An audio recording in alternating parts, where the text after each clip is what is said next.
did electric guitar sound like in 1950? That was the question that burned in my mind when I first saw this thing and knew that maybe I could acquire it. Because I knew I had this guy right here, which is a custom shop, but it's, you know, pretty close, so they say.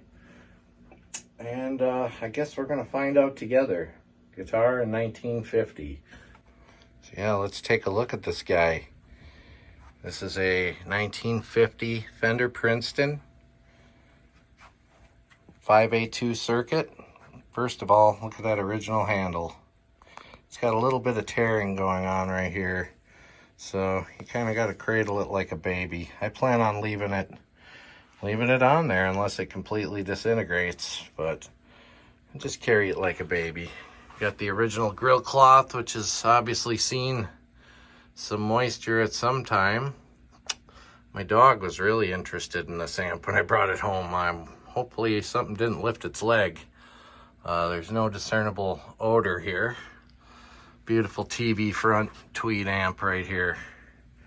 We have the control panel on the back here.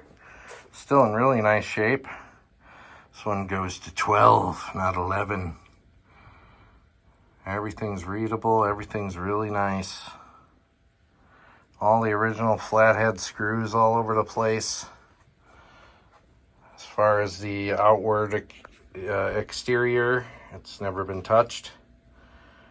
And I love it. The feet on the bottom have the little rubber that's rotted away, but they're still there. Let's flip it around to the back. Now the back side of this beautiful Princeton. Original back plate, which a lot of times you see those are replaced or gone. Inside we got some real nice tubes. We got the Octal 6L7 GT. We have, which is a Jan, by the way, Sylvania. RCA. And a nice GE, another Jan, I believe. Inside here we have a Cleatron PM87, I believe. Don't quote me on that, but the original speaker. Which is interesting because a lot of these came with Jensens, but they did use Cleatrons. It's a field coil speaker. Sounds excellent even after 73 years. As we'll hear in a moment, it's quite nice. The Tolex is in loved but good shape. None of the old the hairs hanging off of it, as you often see. Absolutely beautiful. So excited to own this thing. A little bit of history on the Princeton. They started with the Woody in '46, and that amp had no volume or tone. You just controlled that with your instrument. It was a lap steel amp. This is the second version, which is the TB front. Then they went to the wide panel around '53. Then to the narrow panel, the very famous narrow panel tweed amps that we all know and love. And there's a lot of history of that here on YouTube, and I recommend checking that stuff out if you're interested. I love it. Inside, there's a piece of masking tape that says Lupe, and we'll put it up on the screen right now for you.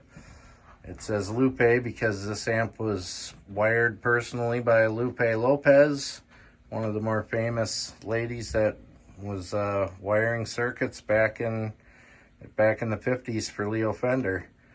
And really, really cool to still see that there. It's quite faint, but it's still readable, and I'm just honored to be able to have something that she worked on in my house. So yeah, pretty great. All of my vintage amps I run with a Variac, just to be sure that the voltage is proper for them and preserve the life of the tubes and the components. Wall voltage can vary greatly these days, so it's a good practice to have, you know, and you can adjust things, and if you're working on them, you can, you know, bring things up slowly, and it's just a good practice to get into. Or a brown box, you know, if you're gigging with them.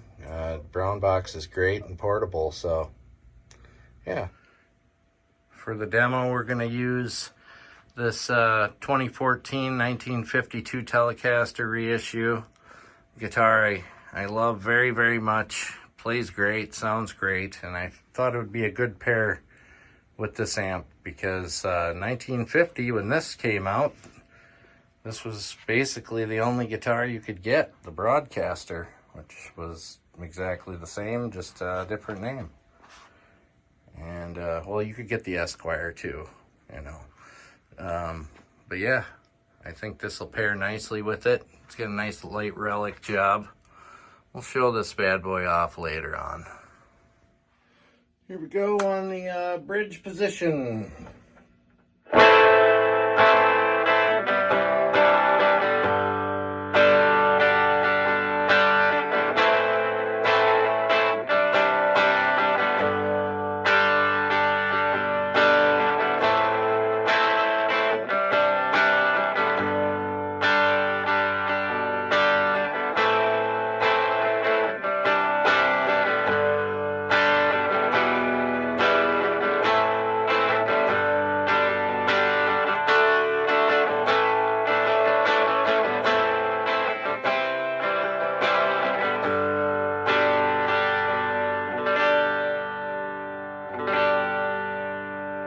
That's a pretty sweet breakup. That's on the volume about 8. So let's crank her up to, let's crank it, see what happens there.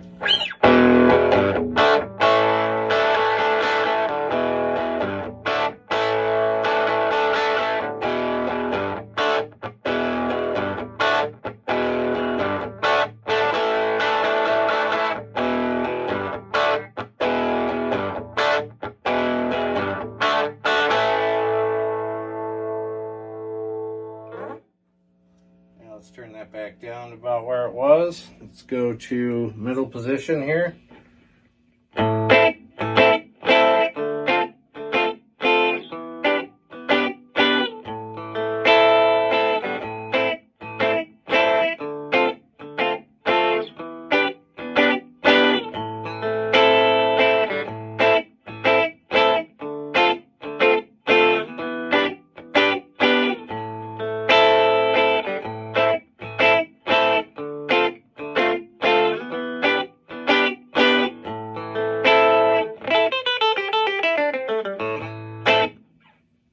Sounds sweet. Neck position, which actually sounded like this on a Broadcaster.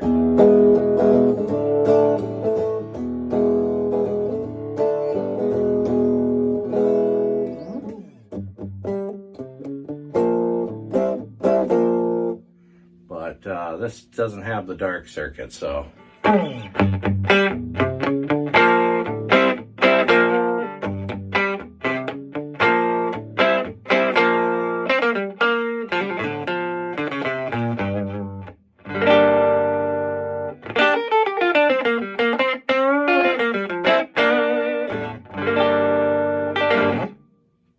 Yeah, there it is.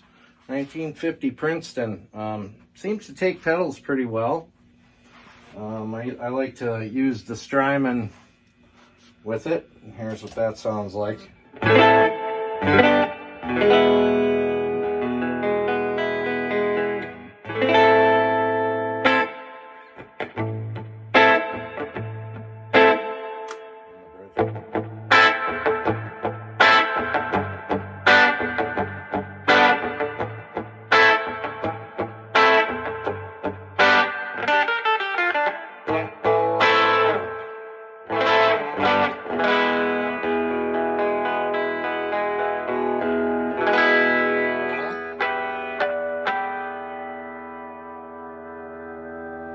Yeah, thanks for watching.